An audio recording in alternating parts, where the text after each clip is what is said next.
മലയാള cinema ഇന്ന് cinema പ്രേമികളുടെ ആകർഷക കേന്ദ്രമായി മാറിയിരിക്കുകയാണ്. റിലീസായ ദിവസങ്ങൾക്കുള്ളിൽ 100 കോടി എന്നതാണ് മലയാള സിനിമയുടെ ബോക്സ് ഓഫീസ് കണക്ക്. ഇന്ത്യയിലെ ആദ്യ 100 കോടി ചിത്രം ഏതാണെന്ന് അറിയാമോ? 1982, അതായത് 44 വർഷങ്ങൾക്ക് മുമ്പുള്ള മിഥുൻ ചക്രവർത്തിയുടെ ഡിസ്കോ ഡാൻസർ ആണ്. ഇന്ത്യയിലെ ആദ്യത്തെ ഡൊമസ്റ്റിക് ബോക്സ് ഓഫീസ് ചിത്രം 2008 അമീർ ഖാൻ നായകനായ ഗജനി ആയിരുന്നു. ഇത് AR മുരുകദോസിന്റെ തന്നെ സൂര്യ നായകനായ ചിത്രത്തിന്റെ റീമേക്ക് ആയിരുന്നു. തമിഴ്, തെലുങ്കു, കന്നഡ സിനിമകളൊക്കെ 100 കോടി ബോക്സ് ഓഫീസ് കളക്ഷൻ നേടുമ്പോൾ മലയാള സിനിമയ്ക്ക് 100 കോടി എന്നത് ഒരു സ്വപ്നം മാത്രമായിരുന്നു. എന്നാൽ 2016 കൂടി കഥ മാറി. മലയാളത്തിന്റെ ആദ്യത്തെ 100 കോടി ചിത്രവുമായിട്ട് ലാലേട്ടൻ പുലിമുരുകനായി എത്തി, അതും വെറും 36 ദിവസങ്ങൾ കൊണ്ട്. എന്നാൽ ഇത് മലയാള സിനിമയുടെ 100 കോടി ചരിത്രത്തിന്റെ തുടക്കം കുറിക്കലായിരുന്നു. രണ്ടാമത്തെ 100 കോടി ചിത്രവുമായിട്ട് ലാലേട്ടൻ തന്നെ 2019 ലൂസിഫർ ആയി വന്ന് അങ്ങ് തൂക്കി. അതിനുശേഷം പ്രേമലു, 2018 ആവേശം, മഞ്ഞുമൽ ബോയ്സ്, ARM, മാർക്കോ എന്നിങ്ങനെ ആഴ്ചകൾക്കുള്ളിൽ ചിത്രങ്ങൾ 100 കോടി കരസ്ഥമാക്കാൻ തുടങ്ങി.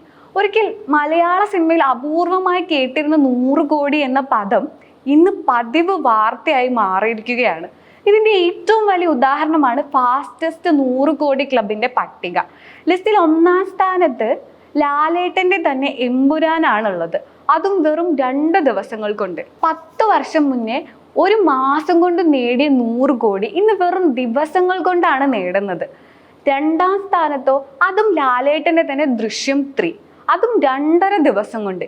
പിന്നീട് അങ്ങോട്ട് ലോക ചാപ്റ്റർ 1, വാഴ 2 എന്നിവ 7 ദിവസങ്ങൾ കൊണ്ട് 100 കോടി നേടിയപ്പോൾ ആട് 3 8 ദിവസം കൊണ്ട് 100 കോടി നേടി.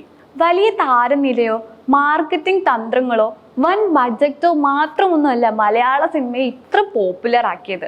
ശക്തമായ കഥകൾ, മികച്ച സംവിധാനം, അന്താരാഷ്ട്ര നിലവാരമുള്ള ടെക്നിക്കൽ ക്വാളിറ്റി എന്നിവ സിനിമയ്ക്ക് ആഗോള സ്വീകാര്യത തന്നെ നേടിക്കൊടുത്തു.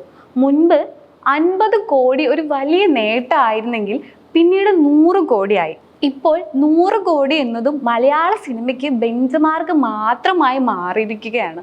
എന്നാൽ നേട്ടങ്ങളോ 100 കോടിയിൽ ഒതുങ്ങുന്നുമില്ല.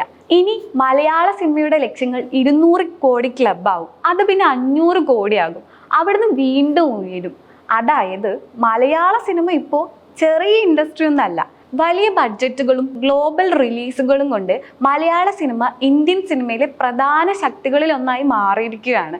ഫാസ്റ്റസ്റ്റ് 100 കോടി ക്ലബ്ബ് പട്ടിക കേവലം റെക്കോർഡ് ലിസ്റ്റ് മാത്രമൊന്നുമല്ല, മലയാള സിനിമയുടെ വളർച്ചയുടെ തെളിവാണ്.